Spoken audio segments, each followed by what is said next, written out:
أشهد أن لا إله إلا الله وحده لا شريك له ونشهد أن محمدا عبده ورسوله أما بعد فأعوذ بالله السميع العليم من الشيطان الرجيم بسم الله الرحمن الرحيم. My dear viewers, Assalamu alaikum wa rahmatullahi ta'ala wa barakatuh. May the peace and blessings of Allah be upon you all. Welcome back to our program MTA Kids Time, which is being brought to you by MTA International Gambia Studio. And as I said, always in this episode we deal with very important issue from the teaching of the Holy Quran and the teaching of our beloved Master Muhammad Mustafa sallallahu alaihi wasallam. In our previous episode, we have been discussing about the life of Hazrat Maryam radiallahu anha, the mother of Hazrat Isa alayhi salatu wasalam, and we have seen how clear the picture have been demonstrated in the Holy Quran. And by the grace of Allah the Almighty, here once again we will just pick from that. We continue in the life history of the promised son that was Isa alayhi salam during that is the prophet of Allah who was sent to the Israel people. So without wasting much time, as always our tradition demand, we start the program with the recitation from the Holy Quran. So please, can we hear the recitation from the Holy Quran by our sister Khadija Fofana? Please give us the recitation. Give her the mic. Assalamu alaikum. Wa alaikum assalam wa rahmatullahi wa barakatuh. Bismillahir Rahmanir Rahim. إذ قال الله يا عيسى إني متوفيك ورافعك إلي ومطهرك من الذين كفروا وجائل الذين اتبعوك فوق الذين كفروا إلى يوم القيامة ثم إلي مرجعكم فأحكم بينكم فيما كنتم فيه تختلفون. Jazakumullah, thank you very much. So let's have the translation, please, from Sister Aisha Jaju. Please give us the translation. Assalamu alaikum rahmatullah. Wa alaikum assalam wa rahmatullahi wa barakatuh. Translation. When Allah said, "O Jesus, I will cause thee to die a natural death, and will exhaust thee to myself, and will clear thee from the charges of those who disbelieve, and will place those who follow thee above those who disbelieve, until the day of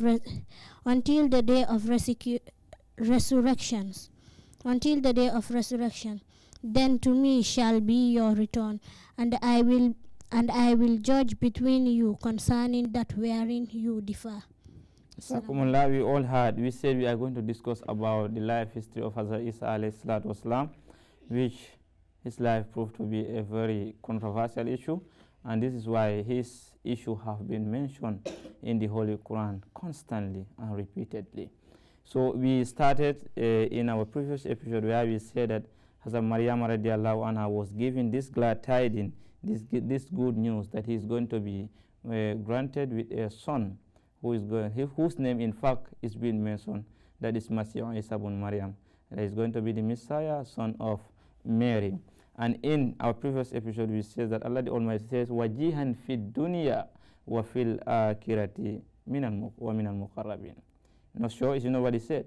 He said that he's going to be honored in this world and he's going to be honored in the hereafter, and he's surely going to be somebody who is near to Almighty Allah, who is going to get that. And also there's another promise that was given to Hazrat Maryam radiallahu anha, that this son is going to be granted with wisdom, knowledge of Tawrat and the Injil, that is the gospel, that is the book of Isa alayhi salam, known as Injil in the Holy Quran. So here we continue from that. Then Allah the Almighty continue. He say, وَرَسُولًا إِلَى بَنِي إِسْرَائِيلَ أَنِّي قَدْ جِئْتُكُمْ بِآيَةٍ مِّن رَبِّكُمْ أَنِّي أَخْلُقُ لَكُمْ مِنَ الطِّينِ كَهَيْئَةِ الطَّيْرِ فَأَنفُخُ فِيهِ فَيَكُونُ طَيْرًا بِإِذْنِ اللَّهِ وَأُبْرِئُ الْأَكْمَهَ وَالْأَبْرَصَ وَأُحْيِي الْمَوْتَى بِإِذْنِ اللَّهِ وَأُنَبِّئُكُم بِمَا تَأْكُلُونَ وَمَا تَدَّخِرُونَ في بيوتكم إن في ذلك لآية لكم إن كنتم مؤمنين. That's what Allah the Almighty said. And will make him a messenger to the children of Israel. He did not stop there. We're going to give him knowledge of the Torah and wisdom, and we are going to make him a messenger to who?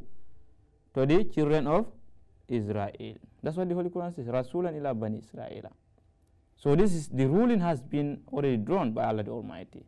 He's a prophet sent to the children of Israel, not to the entire world, not so.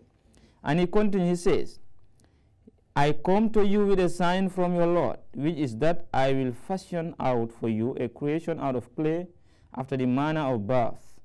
Then I will breathe into it a new spirit, and it will become a sovereign being by the command of Allah. And I will heal the night blind and the leprous, and I will quicken the death by the command of Allah.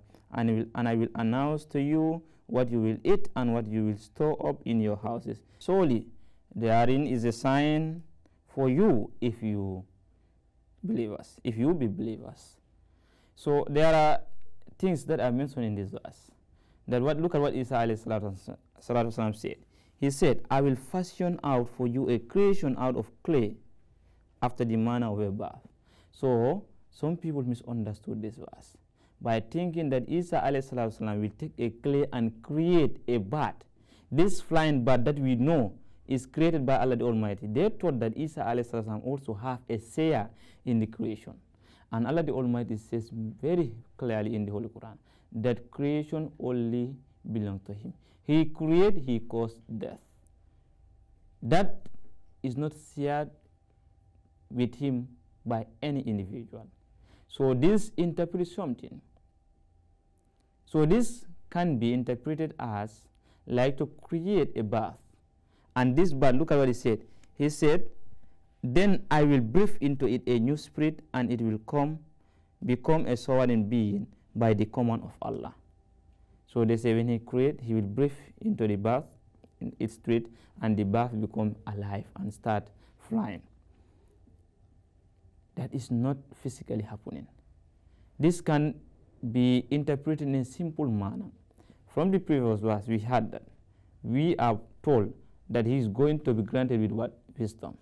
Granted with knowledge of the Torah and the Injil. And he's going to be a prophet of Allah. And prophets are coming to what? Yuhidina wa yuqimu sharia. They come to revive religion and to establish Sharia. That's the purpose of prophets. To reform people. The ultimate purpose of prophet is for them to come and unite human beings. That is to establish the unity of Allah and also establish a very mutual relationship between human beings themselves. Relationship between God and human being, and relationship between human being and human being. That is the purpose of the coming of prophets. So when they come, they are going to be accepted by some people. And those people prior to them, before the prophets come, most of them, they are not into religion, or they have never been guided by Allah. So if this prophet teach those people until they come to understand who God is, they start worshiping God as God demanded them to worship, what will eventually, they become alive. They become alive. Spiritually, they are alive.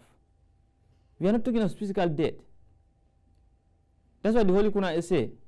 تُولِجُ اللَّيْلَ فِي النَّارِ وَتُولِجُ النَّهَارِ فِي اللَّيْلِ وَتُخْرِجُ الْحَيَّ مِنَ الْمَيِّتِ وَتُخْرِجُ الْمَيِّتَ مِنَ الْحَيِّ. He will extract something living out of death. How can you take something living out of death thing? That means there are some people who they are spiritually dead, but they can bear children that you know that they are spiritually people. Or there are people who they are spiritually alive, but they can have family or progeny that you know that they are completely out of spirituality. So here, Isa alayhi salam is going to convey this teaching that is and this wisdom that is granted to him by Allah the Almighty to other people. They will benefit from it, and they will see life. Then they are like they were dead, and now he is raising them to alive, because spiritually they were dead, but physically they are not dead. So here we are talking of the spiritual matter. This is religious matter. You understand? So after that, then Allah the Almighty continue. He says, وَمُصَدِّقًا لِمَا بَيْنَ يَدَيَّ مِنَ التَّوْرَاتِ.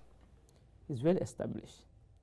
He is going to what? Fulfill what? That which is before me, namely the Tawrat. That is the ultimate purpose of Isa alayhi salam. Did he mention the Quran? Although we know Quran was not revealed at the time. Did he mention Zabur, the book of Dawood? No. Did he mention Sufi Ibrahim or Musa? Sufi Ibrahim? No. What did he mention? He said Taurat. That is the book of Moses. That is the job of Isa alayhi salatu wasalam. So here we know very clearly that Isa alayhi salatu wasalam is a prophet of Israel, and he come to fulfill the Taurat, not any other book other than that. And Allah the Almighty knew very well he is going to have people who are going to oppose him when he claimed to be a prophet, because that is the history of all prophets. Whenever they become claim, they have people who oppose them. So when that happened, they said, that's why he said, فَلَمَّا أَحَسَّ عِيسَى مِنْهُ الْكُفْرَ قَالَ مَنْ أَنصَارِ إِلَى اللَّهِ قَالَ الْحَوَارِيُّونَ نَحْنُ أَنصَارُ اللَّهِ آمَنَّا بِاللَّهِ وَشَهِدْنَا بِأَنَّا مُسْلِمُونَ. And when Jesus perceived their disbelief, he said, who will be my helpers in the cause of Allah? The disciple answered, we are the helpers of Allah. We have believed in Allah and bear that witness that we are obedient. When Isa knew that these people are ready to attack him and they are ready not to accept him, he started calling, who are the people who are ready to follow me? Then those people who are Hawariyun, they say, we are the people who are ready to follow you and help you. And we believe in Allah the Almighty. So please count us among those people who first believe in you. Now, Allah the Almighty say, وَمَكَرُوا وَمَكَرَ اللَّهُ وَاللَّهُ خَيْرُ الْمَاكِرِينَ. These people started planning to harm Isa alayhi salam. Allah say, I also start planning. And Allah's plan is the best. Then he continued. He said, what was the plan of the Jews? That is to humiliate Isa, to crucify him and kill him on the cross, so that he can never be a true prophet of Allah. That was their plan. And Allah said, I knew their plan. Their plan is to humiliate you and crucify you and kill you there. But I also do my own plan, and my plan is the best. They can never harm you. Then he continued the verse that we just recited here by Khadija. It says, when Allah said, O Jesus, I will cause thee to die a natural death and will exile you to myself. So Allah is telling Isa, don't worry, they want to kill you, but nobody is going to kill you. I'm the one going to kill you and exalt you. Meaning I will kill you an honorable death. They will not able to dishonor you, because I say, wajihan fi dunya wa fil akhirati wa minal muqarrabin. You are going to be honored in this life and the hereafter. So they cannot dishonor you here. They cannot discredit you here. So don't worry, I will kill you and exalt you to myself a honorable death. You understand? And I will take above those people who believe. I will take those people who believe in you above those who don't believe in you. They can never, the disbelievers can never have the upper hand over those who believe you. So this is just a summary of the life history of Hazrat Isa alayhi salam. So please, can we have now can we hear from you now? If you have anything to add there, or if you have any question regarding that, then we are going to be able to answer it. Yes, can we hear from you? What is the question you have for us, please? Assalamu alaikum. Wa alaikum salam wa rahmatullahi wa barakatuh. Was the book of Isa alayhi salatu wasalam a law book? A law book. Okay, so this is a very important thing that you have asked here, because I have mentioned a book, not so, the gospel, known as the Injil. This Injil, as I said, Isa alayhi salam, what did he say? He said, wa musaddiqan lima bayna yadayya min at-Tawrat. I have come to fulfill what is written in what? Tawrat. And in the Bible, that's what he said. He said, I did not come to abrogate, but I come to fulfill. I did not come to destroy the law of Moses, but what I come to do is to fulfill. Meaning, the book of Isa alayhi salam, that is Injil, was not a law book, but was an explanation, or a tafsir sort of the book of Musa alayhi salam. Because he did not come, he said he did not come to add anything or to reduce anything, but to come and clarify and explain the book of Moses alayhi salam. So that explanation of Isa to the Torah is what we call Injil. It's not a law book, because himself is not a law-bearing prophet. Yes. So another question from anyone? Yes. Can we hear from you, Masrul? Do you have any question for us?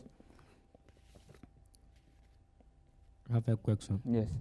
What is the meaning of Isa is the word of Allah? Yeah, I forgot to mention it here. That is his word of Allah. So some people normally say that, like the Christian, they normally raise this allegation against the Holy Quran by saying that Isa is the word of Allah, so Isa is above any other person. No, this is what they don't understand.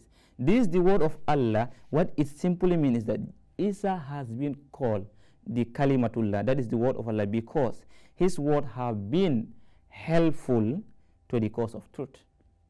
Through Isa, the truth was established, so he became word of Allah. What Allah speaks, that's what he's preaching, and that is helping many people. reforming many people, he become the word of Allah. Just like some people are called Saifullah, the sword of Allah. Does that mean that they are the real sword of Allah? But no, because of their bravery and their work towards the progress of the truth, they are called sword of Allah. Others are called Asadullah, the lion of Allah. Sayyidina Ali, was he not called Asadullah, the lion of Allah? But is he the lion of Allah? No, it means the effort that he is doing is like a lion to Islam. You understand? So this is what exactly it means. I think it's very clear. It should not be a thing that you know that they say Isa is the word of Allah, just literal meaning. No, it is his work. It is his word that he is using to establish the truth, that is helping to establish the truth. That's why he is referred to as the word of Allah. So this is what time allowed us. They are telling us that time has been up. We have no time remain on our side, so we just stop here. By the grace of Allah, we continue from there. So thank you very much for your participation. Viewers, this is what time allowed us. We have come to the end of another episode. We were discussing on the life history of Hazrat Isa alayhi salatu wasalam. As I said, Isa alayhi salatu wasalam has been somebody whose issue has been a very challenging matter, both to the Christian, both to the Jews and the Muslim as well. So here, the Holy Quran is the only ultimate judge about Isa alayhi salam, and it has made a very clear issue on him. He is somebody who is a prophet of Allah, very pure and honored in the sight of Allah. So thank you very much. This is what we have for you. I am your host, Said Sambaso, here in MTA Gambia Studios. Assalamu alaikum wa rahmatullahi ta'ala wa barakatuh.